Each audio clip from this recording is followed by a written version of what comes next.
Magandang araw mga Lods, at sa video na ito ay ituturo ko po sa inyo kung paano mag-enroll ng bank account sa inyong SSS online account. Kailangan po kasi yan dahil kung may plano kayong mag-loan sa SSS ay hindi nyo po ito maipagpapatuloy kung hindi kayo nag-enroll ng bank account dahil doon po nila ipapasok ang inyong loan proceeds. Sa mga hindi pa po nakapanood ng video kung paano mag-loan sa SSS Online ay ilalagay ko na lang po ang link sa description box. Pati na rin yung video kung paano kumuha ng SSS number at kung paano i-register ang iyong SSS number online.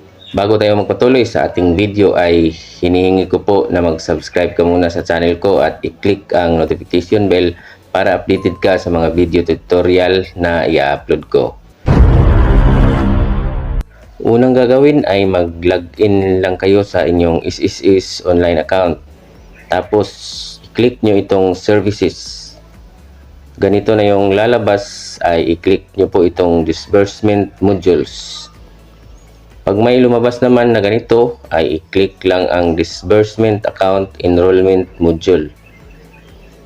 Tapos ay mapupunta na kayo sa mga reminders. Pwede nyo po itong basahin lahat at pagtapos na ay i-check lang itong box katabi ng I certify tapos i-click ang proceed. Mapupunta na kayo sa disbursement account enrollment module. Pagdating po dito sa enrollment module ng SSS, fill upan nyo lang po ito lahat at i-provide ang mga hinihingi nilang document. May dalawa po kayong pagpipilian dito, bank account at saka e-wallet.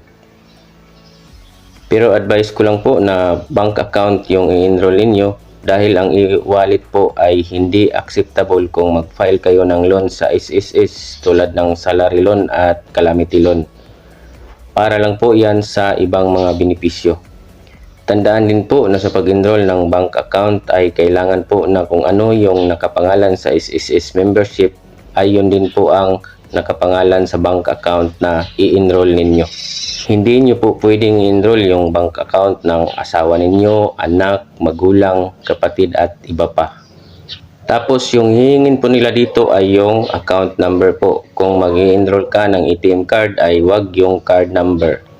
Kadalasan po ng card number ng ATM ay 16 digit po yan at yung account number naman ay bihira lang pong aabot ng 16 digit. Malapit po yan sa pangalan ninyo nakalagay.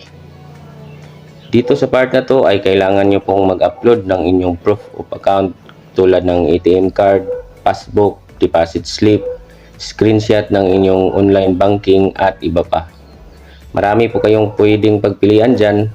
Tapos valid ID ninyo at saka selfie photo na hawak nyo po yung inyong proof of account tulad ng ATM at yung valid ID na sinubmit ninyo. Tandaan na sa pag-selfie ninyo, kailangan klaro po yung information sa ATM at valid ID na hawak ninyo. Kung tapos nyo nang fill upan lahat ng information sa taas at nakapag-upload na kayo ng mga kinakailangang dokumento, ay i-check lang po itong box katabi ng I certify at i-click ang enroll. Kung ganito na po yung lalabas, ibig sabihin ay may instruction po na hindi ninyo nasunod. Ang nangyari dito ay sobrang laki po ng selfie photo.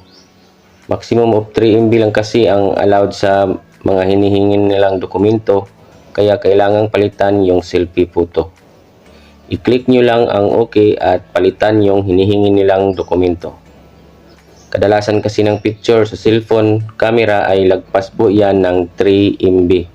Kaya ang gawin nyo po ay i-upload nyo po ito sa Facebook, i-private nyo lang or i-send nyo sa messenger account ninyo. Tapos i-save nyo ulit sa cellphone ninyo at mas mababa na po yan ng 3 MB ang size niyan. Pero pag ganito naman ang lalabas, do you want to continue? I-click nyo na po ang OK. Mapupunta naman kayo dito sa enrollment confirmation. Successful na yung pag-enroll ninyo ng bank account, pero hindi po ibig sabihin nun approve na po yung inyong bank account. Successful lang yung pag-enroll pero on process pa po yan at i-verify pa yan ng SSS. Para malaman po ang status ng inyong bank account ay i-click lang po ang view disbursement account. makikita ninyo dito yung in-enroll ninyong bank account na on process pa dahil ang nakalagay ay for branch approval pa. Pero kung na-approve na po ito ay active disbursement account na po ang nakalagay. Nasa mga 3 to 5 working days o higit pa po ang approval ng bank account. Huwag kayong mag-alala dahil magsisend naman ng email ang SSS kung approved or rejected ang inyong bank account. Pero kung wala kayong na-receive na email at medyo matagal na ay i-check lang po sa inyong SSS online account. Yun lamang po ang laman ng video natin ngayon mga lods at sana ay may natutunan kayo. Sa mga may mga katanungan ay mag-comment lang po sa ibaba at sasagutin ko yan sa abot ng aking makakaya. Huwag kalimutang mag-subscribe at i-click ang notification bell para updated ka sa mga informative video na i-upload ko. Kita-kits sa susunod na video mga lods.